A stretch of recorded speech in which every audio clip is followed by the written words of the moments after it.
Você está ouvindo a série de mensagens Milagres que foi ministrada na Igreja Batista Nacional de Ribeirão Preto nos meses de maio e junho de 2023. Episódio 2: O Milagre da Transformação. Compartilhe essa mensagem com amigos e familiares. Nós vamos estudar o milagre de hoje, o milagre da transformação. Vamos repetir? O milagre da transformação.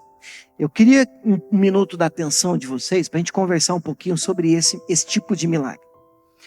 Eu, quando estava lendo o texto, deixa eu confessar para vocês aqui como pastor, orando e pedindo a Deus, Deus, eu quero estudar mais um milagre nessa quinta-feira com os meus irmãos na igreja. Me dá um milagre. Aí me veio esse milagre. Eu tive assim, no início, um pouquinho de relutância com ele. Talvez você já conheça. E talvez até por isso. Eu acho que nós pastores, às vezes a gente tem um pouquinho de tentação. De tentar trazer um negócio assim que ninguém nunca trouxe. Nossa, muito novo. Que novidade. Um negócio assim, vamos impactar. Vamos marcar o nosso... E às vezes Deus está na simplicidade. No básico. Eu penso até que esse era um problema que o apóstolo Paulo identificou na igreja e combatia. Ele diz, escrevendo a uma das igrejas, eu temo que vocês se apartem da simplicidade que há em Cristo Jesus. Sabe, irmãos, as coisas de Deus são simples e descomplicadas. A gente aqui complica tudo. A gente põe o dedo, o ser humano põe a mão e começa a complicar. A religião complica a simplicidade do evangelho. Você pode dizer amém? Então, primeiro nós vamos ler o texto, mesmo que você já conheça a história, mas aí eu vou fazer um pedido para você. E o pedido é o seguinte, assim como eu li o texto e orei, pedi a Deus assim, Deus, eu gostaria de ler o texto como se fosse o meu primeiro contato com essa história. Então eu gostaria de deixar um pouco a bagagem velha de lado e dizer assim, Deus, o que o Senhor tem aqui para mim hoje? Porque não é assim que Ele nos ensinou a orar no Pai Nosso? O pão nosso de cada dia nos dá hoje. Tem pão, tem alimento para mim hoje. E na história do maná eu aprendo que o de hoje vai ficar hoje e amanhã Deus tem o pão nosso de cada dia hoje. E depois de amanhã tem pão para mim. E na semana que vem tem pão para mim. Então nós não podemos ficar vivendo de pão velho, adormecido, antigo. Deus tem uma revelação, uma direção, uma palavra. Ainda que o texto, a ideia, a história seja bem antiga, esse livro ele é maravilhoso. Você pode ler 1 milhão de vezes. Há sempre algo novo da parte de Deus para nós aqui. Você pode dizer amém? Então vamos ter um contato com o texto. E aí eu vou convidar você a ler do capítulo 2, né? João capítulo 2, do verso 1. Eu vou ler do 1 ao 11. E vamos ler primeiro a história inteira. E depois a gente volta e dá uma espremida no texto. Então vamos lá. O texto diz assim. João capítulo 2, eu leio na Almeida Revista e Corrigida. E ao terceiro dia, fizeram-se umas bodas em Caná da Galileia. Estava ali a mãe de Jesus. Como é que é o nome da mãe de Jesus? Maria. E foram também convidados Jesus e os seus discípulos para as bodas. E faltando vinho, a mãe de Jesus lhe disse, não tem vinho. Disse-lhe Jesus, mulher, que tenho eu contigo? Ainda não é chegada a minha hora. Sua mãe disse aos empregados, fazei tudo quanto ele vos disser. Estavam ali postas 6 talhas de pedra para as purificações dos judeus. E cada uma delas cabiam 2 ou 3 metretas, era a medida da época, litros hoje a gente usa, né? Disse-lhe Jesus, enchei de água essas talhas, e encheram-nas até em cima. E disse-lhe Jesus, tirai agora, e levai ao mestre-sala, e levaram. E logo que o mestre-sala provou a água feita vinho, não sabendo de onde o vinho viera, se bem que sabiam os empregados que tinham tirado água. Chamou o mestre Saulo, o esposo, e disse-lhe: todo homem põe primeiro o vinho bom, e quando já tem bebido bem, então o inferior. Mas tu guardaste até agora o bom vinho. E Jesus, vamos ler o finalzinho agora. Jesus principiou assim os seus sinais em Caná da Galileia e manifestou a sua glória, e os seus discípulos creram nele. Qual o primeiro propósito do milagre? Crer. A pessoa vê que aconteceu, ela passa a crer, a acreditar. E esse é um milagre que eu já vi, inclusive, pregador dizer: olha, isso aqui não valeu de nada, não vai dar, para que transformar água em vinho? Isso aqui não tem propósito nenhum. O milagre tem propósito, e o primeiro grande propósito de um milagre é fazer com que as pessoas creiam no Senhor. E foi assim que os discípulos creram em Jesus e passaram então a enxergá-lo como Filho de Deus e segui-lo. Vamos orar, sentado mesmo? Pai, nós estamos diante da Tua palavra, e oramos, Deus, porque queremos ouvir a Tua voz. Estamos diante de mais uma história, de mais um milagre, muito conhecido. Mas entendemos, meu Pai, que existem lições da parte do Senhor para nós aqui dentro desse texto. E nós precisamos tanto de uma resposta. Deus, nós não subimos até esse lugar simplesmente porque queremos ouvir uma historinha bíblica. Nós precisamos de uma direção para a nossa vida, Pai. Existem decisões, meu Pai, que precisam ser tomadas. Tem gente aqui, meu Pai, com uma decisão que precisa ser tomada para amanhã. Tem gente que precisa de uma resposta, uma luz, uma saída. Tem gente que precisa de um milagre. E, meu Deus, nós estamos conversando com aquele que ainda opera milagres. Para nós, Deus, o Senhor ainda faz milagres. O Senhor é Deus de transformação. O Senhor é Deus de mudança, e a prova está aqui, Senhor. O Senhor principiou sinais com um milagre de mudança, milagre de transformação. Oh Deus, fala conosco, porque há tanto na nossa vida que precisa ser mudado. Há tantas coisas que nós gostaríamos, meu Pai, de experimentar em áreas da nossa vida de transformação. Coisas que nós gostaríamos que fosse diferente, Deus. Meu Deus, ajude-nos a compreender aquilo que cabe a nós, naquilo que podemos cooperar para que um milagre de mudança nos alcance, Deus. Milagre de transformação nos alcance nessa noite, em nome de Jesus. E você que crê, diga amém. Amém. Muito bem, quais lições nós podemos tirar daqui, desse milagre de mudança, desse milagre de transformação? Eu não tenho a pretensão, olha aqui um minutinho para mim, e nem me atrevo a tentar esgotar aqui, dentro desse texto, todas as lições. Como eu disse para você, esse livro é fantástico.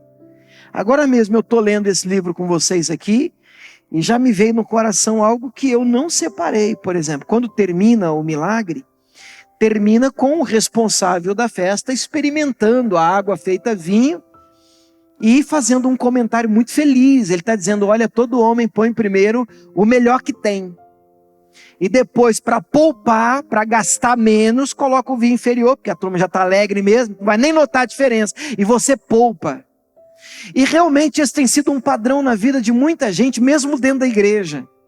Normalmente se coloca o melhor que se tem no início de um projeto, no início de um sonho, no início de um relacionamento, no início de uma empresa que você está começando, no primeiro dia de trabalho, e aí é o melhor que tem. E aí o tempo vai passando, e se a gente não vigiar, esse padrão, ele é instaurado, ele é vivido, né? A gente vai, um colega meu usa essa expressão, cozinhando frango. A gente vai colocando um vinho de menor qualidade. A gente vai empurrando com a barriga. A gente vai levando. Mas nós precisamos, e o nosso desafio, já olho para esse texto e vejo um desafio aqui, é manter a qualidade do nosso investimento até o fim. É manter-se no nível do início, do melhor amor, do melhor investimento, do fazer com toda, como eu sempre digo aqui, toda força, nada menos que o meu melhor para Deus. Eu me lembro, eu acho que comentei uma vez em uma mensagem que eu preguei aqui, e eu coloquei o título assim, Escondendo Leite. E me lembrei dos meus pais, que hoje estão na glória, mas que tinham fazenda num município do Mato Grosso chamado Poxoréu.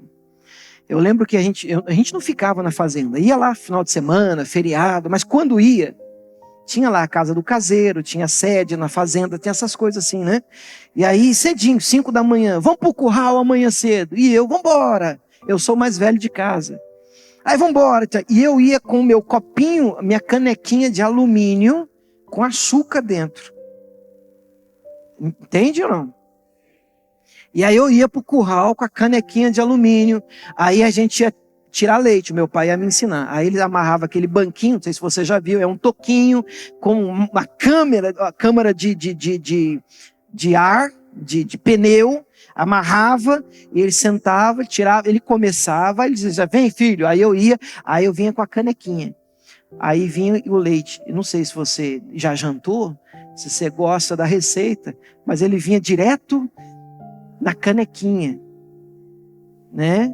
Tem uns rostos meio, né, me olhando meio assim.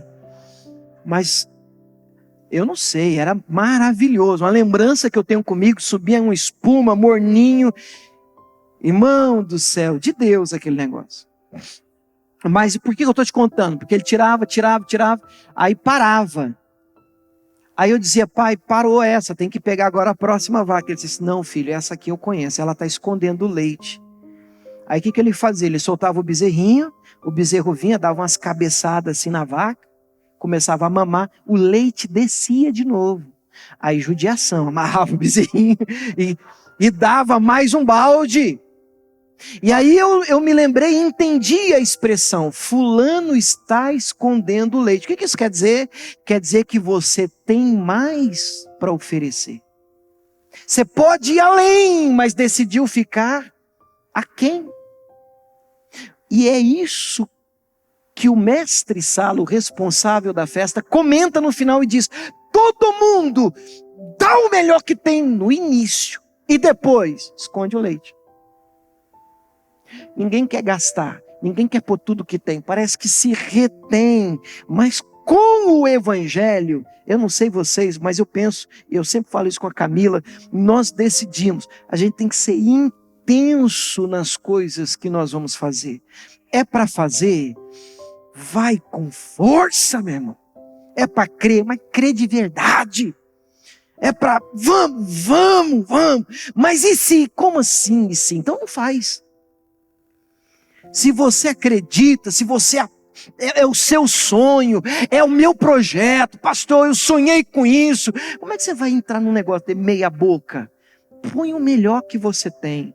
É o melhor vinho, é o melhor força, é o melhor ânimo, até o fim da festa. Você pode dizer glória a Deus por isso? Muito bem. Que lições mais do que essa eu posso tirar daqui?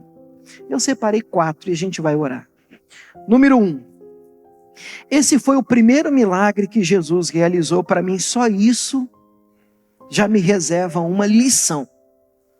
O texto é o de João 2,11 que diz, Jesus principiou assim os seus sinais. Ele começa o ministério dele, não é ressuscitando o morto, não é curando um paralítico, e tudo isso ele fez. Não é abrindo os olhos de um cego, ou abrindo os ouvidos de um surdo, tudo isso ele fez. Mas ele começa, o start do ministério de Jesus, ele podia escolher um negócio assim, vou chegar chegando. Ele disse, não, primeiro milagre, primeiro sinal. Qual? Mudança. Mudança, transformação. Por quê? Eu entendo que a grande lição daqui é que Não vai adiantar você conquistar tudo o que você quiser na sua vida sem transformação. Agora é hora de você falar amém. Vamos tentar de novo? Não vai adiantar uma vida de conquista, pastor, tô detonando, conquistando, voando, maravilha! Mas você é o mesmo Jacó de antes. Vocês entenderam o que eu estou falando? Porque a vida do Jacó é assim. Você conhece esse personagem? Esse que nasceu agarrado, calcanhar do irmão gêmeo Esaú, porque ele já queria ser o primeiro. E quando nasce o Jacó, você vai chamar como Jacó, significa enganador, usurpador, trapaceiro. E a vida do Jacó? Rapidamente eu resumo para você. É a vida de muita gente hoje, uma vida de correria atrás da tal da bênção. Então o Jacó, ele é disfarçado com a ajuda da mãe, bênção no lugar do irmão. Vai fugir para a casa do tio, do Labão. O que ele quer? Bênção na família. Casa com uma, opa, não é essa. Casa com a outra, bênção, vários filhos, bênção com o gado, com o rebanho, uma varinha, ele vai e coloca, vocês conhecem a historinha do Jacó? Põe, agora o seu salário vai ser só cria listrada, ele listra a varinha, agora é só liso, ele tira a varinha e ele cresce, ele é um homem muito abençoado. Mas um dia, ele passa o val de Jaboque e fica sozinho com Deus, ele luta com Deus, e aquele anjo, que ele agarra, e ele diz, eu não te solto enquanto você não me abençoar. Eu queria que você pensasse nisso assim, mas te abençoar? Você tem tudo, você tem família, você tem vários filhos, você tem esposa, você tem gado, você ficou rico porque você saiu de casa fugindo, com nada, o travesseiro dele era uma pedra na viagem, e agora ele tem condição. Como assim te abençoar? Como é que você chama? Qual é o teu nome? Jacó. Mas a partir de hoje, você não será chamado mais Jacó. Você lutou com Deus, prevaleceu. A partir de hoje, você vai ser chamado de Israel. Israel significa campeão com Deus. Ele sai daquele encontro mancando, mas com uma nova graça, um novo nome. Transformado. Eu olho para esse primeiro milagre de Jesus, para mim não é coincidência. Sinceramente, eu penso que gente abençoada demais, sem transformação, causa mais transtorno para o evangelho do que alegria. As pessoas olham para as pessoas e dizem, nossa, você tem tudo isso. E olha, e diz, e deixa eu ver a sua vida. Não, é o mesmo Jacó. Enrolão, trapaceiro, usurpador, mas cheio de conquista, cheio de testemunho. É muito mais prejudicial para o evangelho do que agrega, do que atrai as pessoas. E o propósito do milagre é fazer com que as pessoas olhem para você e digam, eu quero esse Deus. Mas para que isso funcione, o primeiro grande milagre que você tem que perseguir na sua vida é o da transformação. Eu preciso de uma vida transformada. E Jesus Cristo quer fazer isso na sua vida. Ele quer mudar a sua história da água para o vinho. E a história está muito além de que você tinha um carro, agora tem 2. Eu tinha uma casa assim, pastor, tinha um cômodo, agora tem uma casa de 5 cômodos. Agora eles podem ver a diferença entre quem serve e quem não serve. Para com isso. Muita gente trabalha, dá duro na vida e conquista e nunca fez uma oração na vida. Então essa não é a diferença não está no que temos ou deixamos de ter. Essa transformação da água para o vinho ocorre de dentro para fora. Você pode dizer amém por isso? Uma vida transformada. Primeiro grande milagre que Jesus escolhe fazer é o da mudança. É você ouvir alguém na sua casa dizendo, fulano aqui mudou da água para o vinho. E é tão bom quando você escuta isso na empresa onde você trabalha 10 anos, você está esquisito, você está estranho, você não era assim. E aquele esqueminha, cara, não tem mais esqueminha. Você está com rolo, para com isso, te conheço. Não, você conheceu a água. Jesus entrou, mudou, transformou, vinho. Eu sou novo, uma nova criatura transformada para a glória de Deus. Você pode dizer amém? Número 2. Eu olho para essa história, irmãos, de 4 lições que eu tiro daqui. Eu percebo que a presença de Jesus não impede batalhas na nossa vida. Jesus estava na festa. Estava ali. Mesmo assim, em determinado momento da festa, a notícia sai. Acabou o vinho. Então a presença de Jesus na nossa vida por si só não é suficiente para impedir você de enfrentar algumas lutas na sua caminhada. Você pode estar bem com Deus, irmão, você pode estar afinado na sua vida de fé, você pode estar assim ungido, com as asas escondidas debaixo da camiseta, e agora? Anjo de Deus. Mesmo assim, quem é de Jesus também enfrenta luta. Você pode dizer amém? O próprio Cristo disse: no mundo tereis aflições. Nós temos as nossas batalhas, nós temos momentos em que a gente olha e diz: meu Deus do céu, e agora? Eu penso que toda pessoa que for sincera com Deus e consigo mesmo vai dizer: pastor, olha, mesmo em momentos bons com Deus, alinhado com o Senhor, sabe, em dia com a palavra, com os meus devocionais, com a minha fé, em dia, vou falar que época de luta, que tempo de batalha, porque existem estações na nossa vida, existem dias, e a Bíblia chama de dia mau, dia que você olha e diz: meu Deus do céu, o que é isso? E parece, irmão, que é uma época em que vem um negócio assim, atrás do outro, você diz: meu pai do céu, que negócio que é esse? Mas você fica firme, você fica com Deus, sabendo que Jesus está na festa.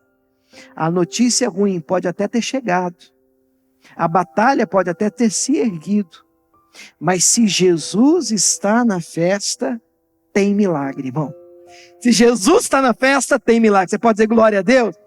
E o bonito é isso, é Maria perceber: opa, Jesus está aqui. É verdade, a notícia saiu, acabou. Faltou, há uma falta, há uma necessidade, mas eu sei com quem eu devo falar. Jesus Cristo de Nazaré. Isso é importante, porque às vezes nas nossas faltas e necessidades a gente fala com todo mundo, menos com Jesus. Então a gente fala com a agiota, a gente fala com parente, a gente fala com amigo, a gente fala com familiar, marido, esposa, filho, cabeleireira, até a cabeleireira ganha de Jesus. A gente conta para manicure, conta para todo mundo.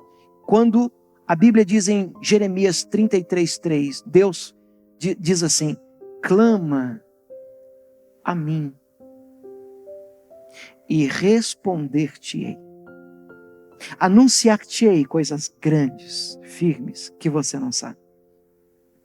Clama a mim. Cuidado para você não errar no momento da falta. Se Jesus está na festa, procure a pessoa certa. Ele é fazedor de milagres. Você pode dizer amém? Número 3. E aqui a gente precisa de um tempinho, porque isso aqui é muito importante. Pelo menos para mim é. Entenda o tempo de Deus agir na sua vida. E aqui eu vou precisar da sua atenção redobrada. Porque eu já fiquei em crise por causa desse texto e de alguns ao longo da Bíblia que parecem se contradizer. Por exemplo, o texto que está aqui em João 2,4 diz, no milagre, né? Que quando a falta foi percebida, Maria vai e comunica a Jesus: ó, não tem mais vinho. Claro que ela não quer só contar, ela está pedindo socorro. Está escondido um pedido de socorro, que dá para o senhor fazer alguma coisa, porque acabou, nós estamos na nossa necessidade. E a resposta de Jesus é: o que eu tenho contigo? Olha a frase: ainda não é chegada a minha hora. Não chegou o meu tempo. Não é a hora de eu agir. Eu não sei, ainda bem que era Maria, porque se fosse eu diria: não chegou o tempo. Então vai ver amanhã. Vai ver, eu tenho que voltar semana que vem. Vai ver, quem sabe, o ano que vem. E aqui a gente tem que entender algumas correntes. O calvinista extremado ouviria isso e diria, tá vendo? Tá tudo na conta da soberania de Deus e quando tiver que ser, será. O arminiano extremado do outro lado diz assim, eu que faço o tempo de Deus e mando de Deus. A gente precisa encontrar nisso um equilíbrio. Vocês estão comigo? A gente, nem lá nem cá. A gente precisa entender que tem verdade aqui e tem verdade aqui. Preste muita atenção no que eu vou te contar agora. Existem situações em que nós precisamos pacientemente esperar no Senhor. Eu vou até deixar para falar nisso depois, das outras em que nós precisamos agir. Por exemplo, em alguns casos, nós influenciamos diretamente o tempo do milagre na nossa vida. Você percebeu que eu não fechei a caixa? Eu disse e repito, em alguns casos, existem situações que o seu comportamento abrevia ou prolonga o milagre, a demora do milagre. Exemplo, Deus tira o povo do Egito, clássico.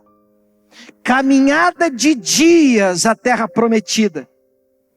E viram a caminhada de anos em círculo. Alguém vai dizer para mim, porque Deus queria uma vírgula. O povo era submetido a situações de teste, prova, experimentado, com dificuldades, lutas e batalhas, e toda vez que alguma coisa saía fora do que eles queriam, murmuravam, reclamavam. Tá faltando água. Porque não tem carne. Cadê a cebola? Saudade de cebola. Vê se dá para ter saudade de cebola, irmão.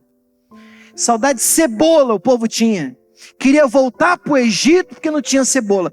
Toda vez que eles tinham um comportamento desse, eles eram reprovados. E é assim na vida. Se você não aprende a lição, você não avança. Você sempre está enfrentando o mesmo problema. Presta atenção, Deus está falando com você. Você muda 1 milhão de vezes de igreja, volta e meia, aquele mesmo problema te alcança, enquanto você não crescer e não dizer assim, peraí, tem alguma coisa que Deus está me ensinando, toda hora, essa picuinha me alcança, me descobre, me atacam desse jeito. Deus, eu preciso tirar 10 nessa prova logo, porque eu não quero mais passar por isso. Eu preciso resolver esse problema, eu preciso virar essa página, eu preciso avançar de nível, eu preciso passar por essa porta e ir para o novo. Deus, eu não posso mais viver andando em si, porque não é assim na escola. Fez a prova, tirou 0, você tem que repetir o ano todo, querido. E está na hora de você avançar. Você pode dizer amém por isso? Agora, eu seria muito maldade da minha parte se eu dissesse para você, é você que faz sempre o tempo. Não. Eclesiastes 3 diz que tudo tem um tempo determinado. Imagina, esposa minha grávida, Camila. Imaginou, Camila? Imagina. E aí ela está de 4 meses. E eu oro assim, ó a oração do William. 4 meses, ela está grávida, 4 meses. Em nome de Jesus, amanhã vai nascer amanhã. Está de 4 meses.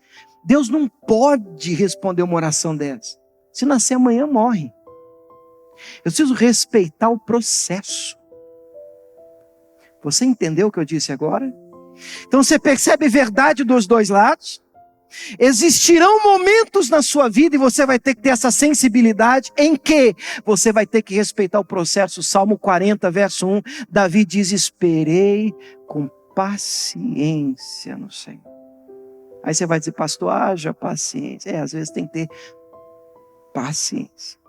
Hebreus vai dizer que é um pouquinho de tempo, o que há de vir virá. Se não vier, se tardar, diz o profeta Abacuque, espera, porque não tardará e certamente virá. Existirão momentos na sua vida em que você vai ter que esperar o processo, viver o processo, não abortar o processo. Então, o resumo da ópera é, o que depender de você, faça o que Deus te mandar fazer, para você não atrasar o processo. Porque o segredo do texto é que Maria, quando Jesus diz, não chegou meu tempo, olha Maria, Ó que mulher inteligente, sábia. Ah, não chegou a hora? Atenção, atenção, atenção. A partir de agora, quem manda aqui é Ele. E aponta para Jesus. Tudo que Ele disser, vocês me façam favor de fazer. Os servos, sim, sim, pode deixar. Jesus, chegou a hora. De um versículo para o outro, chegou a hora. Tem coisa na nossa vida, tem milagre, só está esperando você fazer a sua parte. Eu não estou fechando a caixa, é tudo, não. Sua parte, tudo que Deus te mandar fazer, tudo que depender de você, faça. E respeite o processo. Aquilo que depender de Deus, virá. O tempo de Deus te alcança. Você entende isso? Quem entendeu, diga amém. Respeite o tempo do Senhor, compreenda isso. E número 4. O Senhor deseja que cooperemos com Ele. É fantástico isso. Eu olho para Deus e o texto vai dizer em João 2, aqui no verso 7 e 8, que na hora que Jesus é, entre aspas, autorizado, agora ele manda e desmanda, agora ele fala e acontece, os servos estão obedecendo, Jesus começa a dar ordem aos servos. Ele vai lá, enche de água essa talha, experimenta a talha, leva lá para o mestre, o responsável da festa, faz isso, faz aquilo outro. E Jesus é Deus, amém? Diga amém. Jesus podia simplesmente fazer tudo sozinho. Jesus podia simplesmente olhar para a talha, mesmo sem água. E vou fazer, a talha aqui, ajuda o pastor, a talha aqui. Jesus.